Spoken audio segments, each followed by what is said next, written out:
Hey everyone, Mike Herd 360. I want to give you guys a little tip this morning on running external batteries, in particular your seal lead acid external batteries, like this one here. This is a 12 volt, 12 amp hour seal lead acid battery, seal lead acid or AGM. For for for this demonstration, they're all about the same. But you can see that this battery voltage is 4.28. Now, why is that? This battery is shot, okay? It doesn't matter if it was a brand new battery, used one time or one season. I've let this battery run down and it is now done. I might be able to use a battery repair function on one of my battery chargers and get it to take a charge. More than likely it won't. However, it's not going to hold its charge for very long afterwards. It's just the capacity of the battery is now no longer 12 amp hours. So a seal lead acid battery, they give you roughly 400 to 500 charge cycles if they're properly maintained. Okay, so seal lead acid batteries, you should never over discharge them below 50%. And that's not to say. So when these batteries are fully charged, they're going to rest about 12.8. They'll top off a little bit over 13 volts. That's not saying it's 50% of 12.8 volts, where it would be what, 6.4. And so no, that's not what that means. That means that 50% capacity. So when these batteries get down to around 12.2, 12.1 voltage output, they've depleted about 50% of their capacity in terms of amp hours. Okay, so amp hours, 12 amp hours, that means that this battery should be able to deliver 1 amp of continuous draw for 12 hours. It's no longer going to do that. So this battery, if I put it back, if I do get it to take a charge and put it back out, it's not going to last very long. Disappointing results is what you would get. So when you are running seal lead acid batteries on your trail cameras, if your trail camera does not have the ability to read external voltage, some do, some don't. This one was hooked to a Tactacam Reveal, although I knew it went dead because it quit taking pictures a long time ago, and I just never got down there to swap things out. I knew what was going on. I knew what had happened. I knew the results. But those cameras cannot read external voltage. So what I normally do is keep seal lead acid batteries with me in my cart, charged up, freshly charged all the time, and I just swap them out whenever I get near the cameras. Unfortunately, this one's an hour south of me, and I just have not been that way in order to do so. But I never let them run too long, especially during deer season. I'm usually on the property, so a month or two at the most is the longest that I'll usually let them go, unless it's a big battery, or unless it's an Amped Outdoors LiFePO 4 battery. I'll get into that in a second.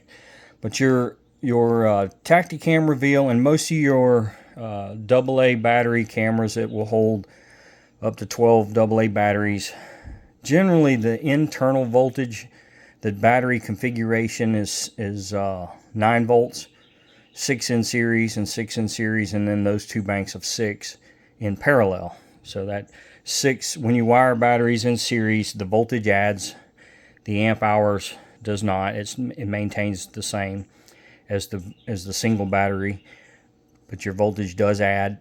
And so 6 times 1.5, and we got 9 volts there. And then the two banks of 6 wired in parallel, you've got when you put batteries in parallel, your voltage does not add. Your voltage remains constant, but your amp hours add. So it would be a larger amp hour capacity at 9 volts with two banks of 6. Not all cameras are exactly that way, but they're all going to be in that 9 to 6 volt range with the AA batteries. I've never seen one that runs off of 12 volts worth of AA's because you're adding up too many batteries and not benefiting from the capacity. So what does that mean? That means that a Tactacam Reveal that will run on 9 volts, it's going to run down on those AA batteries to below, really close to 6 volts. I can't remember. I think it was really right below 7 volts where the camera actually shut off.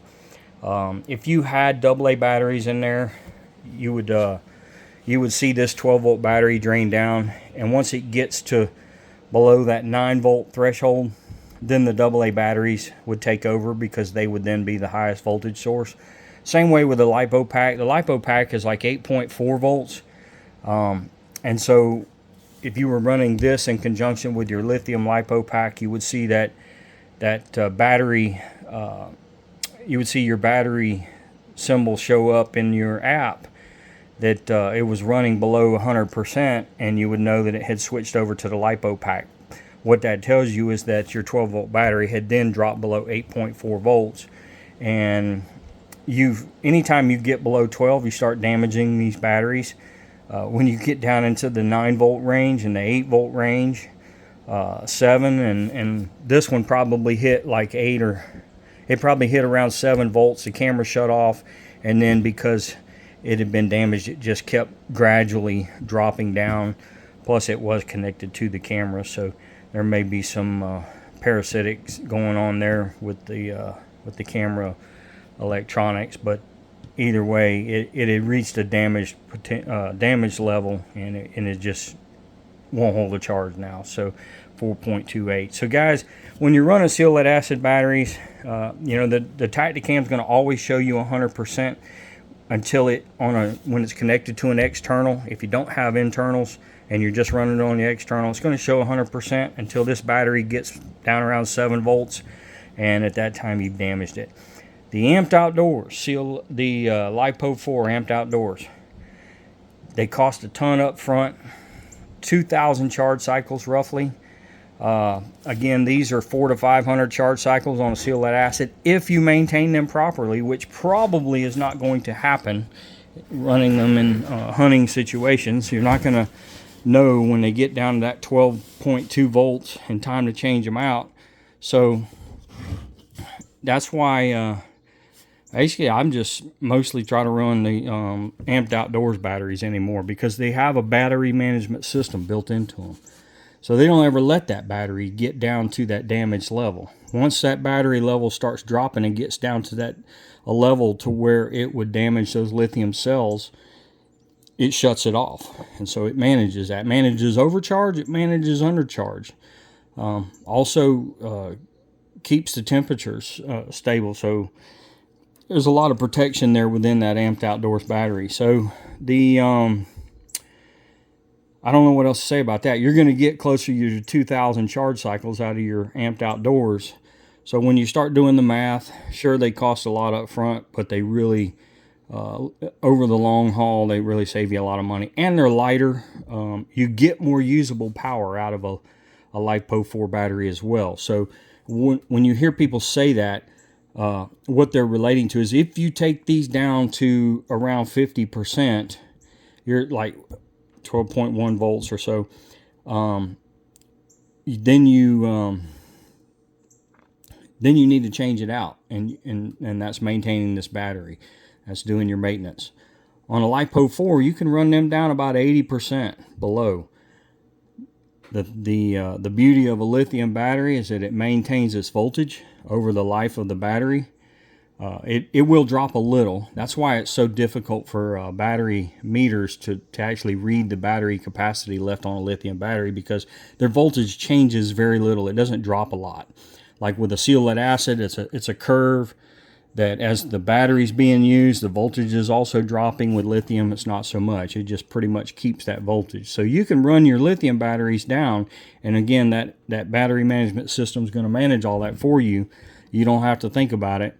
But it'll let that battery capacity be used up for a longer period of time than you would with the seal lead acid. So there's a lot of benefits to the lithium. I'm not here to try to sell you the lithium right now. I'm just trying to show you guys. This is why I'm starting to get calls from people right now where they say, well, I ran my 12 volt PowerSonic battery or Mighty Max battery or whatever. I ran it I just bought them, 3 months ago, and my camera went dead, and I went to it and changed it out, and I brought it home and charged it, and now when I put it back out, it's only lasting a week. Well, guess what, guys? That's what happened. It may not have got that low, but if it got down around 9 or 8 volts, even 10 volts, you're damaging that battery. It's no longer going to be a 12 amp hour battery, and it's no longer going to give you all those charge cycles. So I know it's a long video. I'm wordy. I like to give you a lot of information, and I really appreciate you watching. I appreciate your patience. Hey guys, go ahead and hit that subscribe button for me. Mike at Herd 360. Guys, y'all take care. Have a great season.